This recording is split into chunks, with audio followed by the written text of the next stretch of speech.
Почитувани, откако владата на СДС и Пендаровски ги подпиша Преспанскиот договор и договорот за добрососедство со Бугарија, тврдеа дека само што не сме влегле во Европската Унија.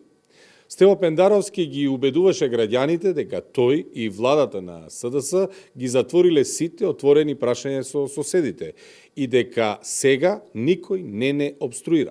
Напротив, ни помагале и Грција и Бугарија. Ајде да го погледнеме видеото. Ние ги затворивме, фала Богу, сите отворени прашања со сите 5 наши соседи. Во моментов патот ни е отворен, никој не обструира, напротив ни помагаат се и Грција и Бугарија.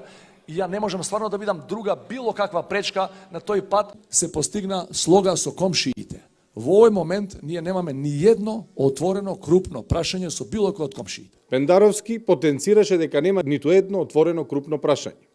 Неколку години подоцна, Македонија е подалеку од Европската Унија од кога било порано, а односите со Бугарија се полоши од времето за кое Пендаровски и СДС тврдеа дека биле лоши. Наместо напредок и отворање на преговорите со Европската Унија, имаме нови барања и диктати. Наместо соработка на рамноправна основа, имаме асиметрични односи во кои Македонија е страната која што само дава, а ништо не добива. Политиката на веднење кичма на Пендаровски и СДС ја донесе Македонија во понижувачка позиција. Со право, народот вели дека немаме држава. Време е да ја вратиме. Ви благодарам. Прашања?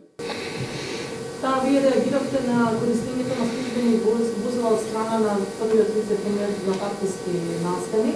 Очекувате ли некаква реакција, например, од Државната комисија за спречување на корупцијата? Таму имаме доста оставка, дали, бидејќи од кабинетот можат, дали очекувате некаква друга институционална реакција? Еве гледате, институциите сега се ставени на тест. Вчера новинарите го фатија Бојан Маричич како користи државно службено возило за партиски настан.